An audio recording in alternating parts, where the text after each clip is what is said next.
So the Apple Wonderless event just finished a few hours ago, and we had the announcement of the brand new iPhone 15 models. So today, what I've decided to do for you guys, I've decided to do an iPhone 15 Pro Max compared to, say, the iPhone 14 Pro Max and older iPhones, and do you a review of specs of doing a versus comparison of this.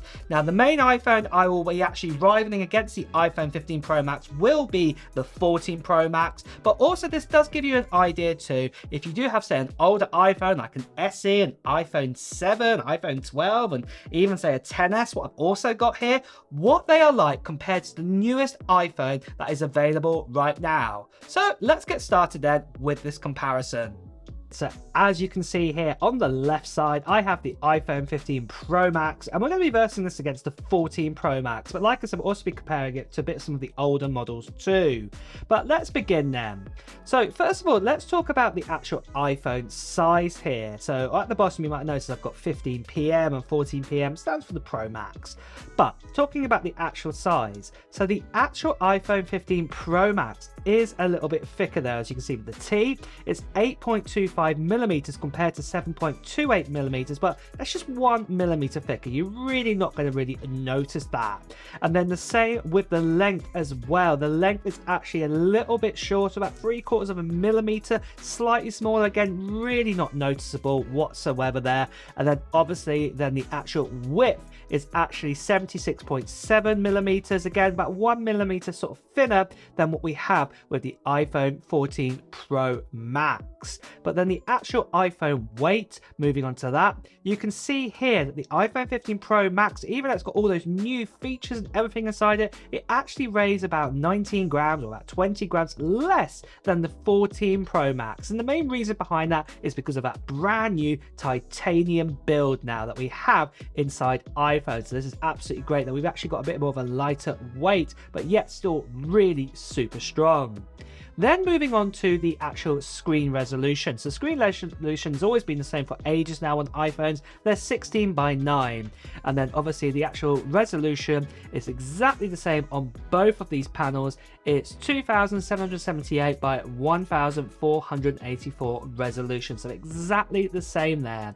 And what this equates to is it equates to 458 pixels per inch, or PPI, and this is the number that Apple love to keep with all of our iPhones. They love to have at least 458 pixels per inch, so that's why the resolution's a little bit weird and wonderful, because they always want to have that amount.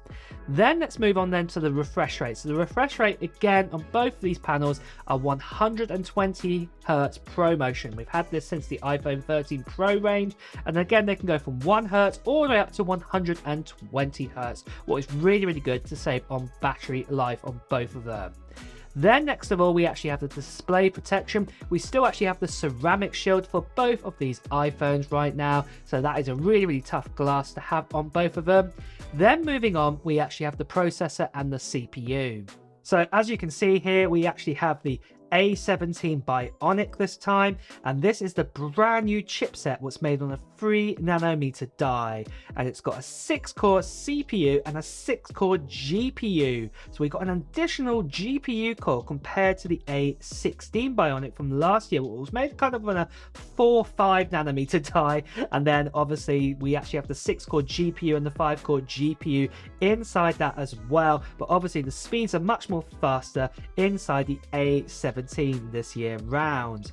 Then we actually also have the RAM amount. RAM has gone up at last, and so the iPhone 15 Pro Max has 8GB of RAM, competing out there with other smartphones that also have 8GB of RAM. But obviously the 14 Pro Max still has 6GB of RAM, which is still quite a lot to be fair, and works very well.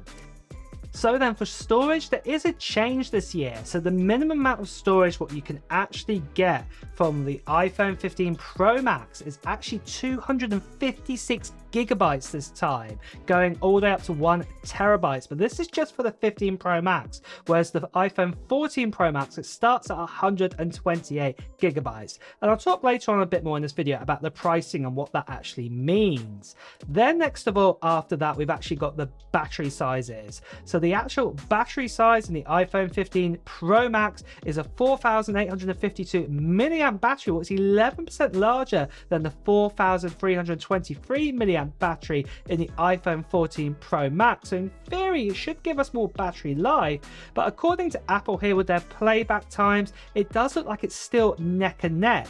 Now, don't feel too bad about this. Listen carefully. What I will say is we had exactly the same times for the 13 Pro Max, yet the iPhone 14 Pro Max battery is better than what we got with the 13 Pro Max, and the 14 Pro Max as well had a smaller battery than the 13 Pro Max too. So yeah, just be careful here. Wait till we actually see officially how long it does take to do a drain test on the batteries, because I think the iPhone 15 Pro Max will actually surprise us.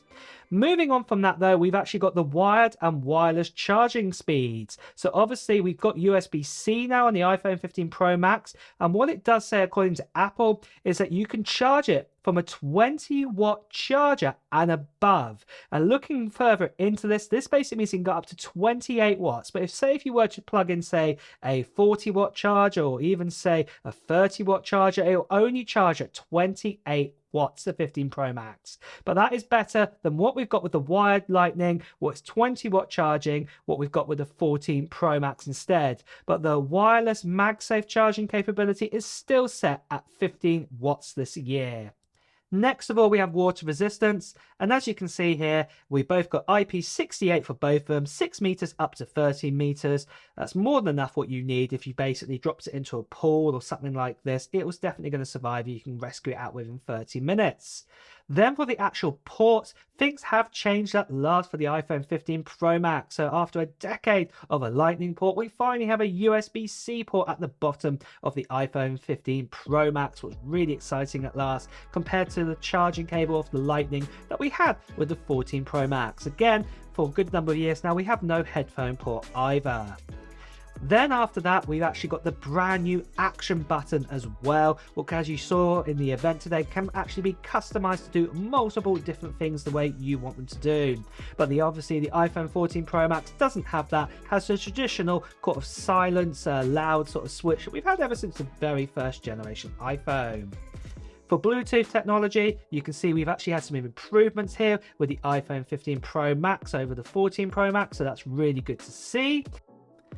Then now for the rear cameras that a lot of you guys are wanting to know about. So we've actually got a new 48 megapixel wide camera. We've got a 12 megapixel ultra wide, 12 megapixel telephoto, and both these sensors and lenses have been upgraded. We can record up to 4K on both of these devices and everything like that, but we can now on ProRes record up to 60 frames per second with that on the 15 Pro Max. We've also got LiDAR as well on both these models. But for the main features, let's talk mainly about these for the rear camera features. So we've got quad tone, but the difference is that this time with the 15 Pro Max, we can go up to a 25 times digital zoom compared to the original 15 times digital zoom that we had with the 14 Pro Max. Then what's also more impressive, we've got that new optical zoom, 5 times zoom, and we've also got that 2 times optical zoom, what's in the standard normal sort of sensor, the wide one, compared to a 3 times and 2 times optical zoom on the 14 Pro Max. We've got night mode, it's improved, Deep Fusion Smart, HDR3, ProRes and ProRAW. Like I said, with the ProRes this year on the 15 Pro Max, it can do 60 frames per second compared to 30 frames per second on the 14 Pro Max. And also we still do also have a 60 frames per second cinematic now on the actual 15 Pro Max too. Moving over to selfie cameras, there isn't that much difference between both of the cameras this year between the 15 Pro Max and the 14 Pro Max. They're both 12 megapixels, can both record 4K video and both got autofocus built in. Then we've also got the U chip, so this is the one to actually find your phone if you lose it.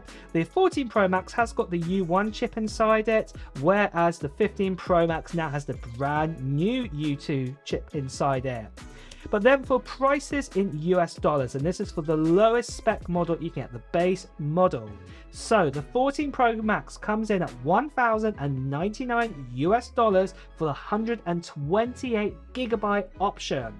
But the 15 Pro Max comes in at $1,199 US dollars for the 256 gigabyte option. But do remember this, guys, the iPhone 14 Pro Max, if you were to buy the 256 gigabyte model, it still would have cost you $1,199. So technically the price hasn't changed, but what I will say, depending where you are around the world, the prices could change depending on how strong your currency is towards the dollar, and also there's import taxes and things like that.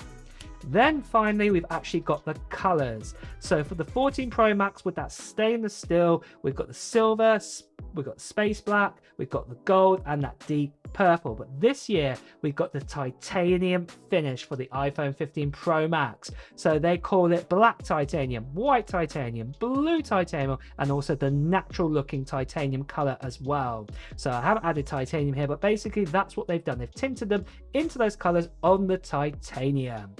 And with that, guys, what iPhone model will you be buying? And there we have it, guys. That's the comparison. As you can see, the iPhone 15 Pro Max has given us a lot this year, and you can definitely tell it's definitely worth an upgrade if you can afford to do it this year, because the iPhone 15 Pro Max is giving us so much more compared to older iPhones in previous years. It's definitely a big leap this year. And with that, guys, as well, it's time to wrap up this video. So if you have enjoyed watching it, please do press the like button. Also, if you want to hear the latest reviews and comparisons, and also the latest in Apple news, make sure you subscribe to this channel and also hit that notification bell. Until next time, guys, I will see you really soon. Take care. Bye bye.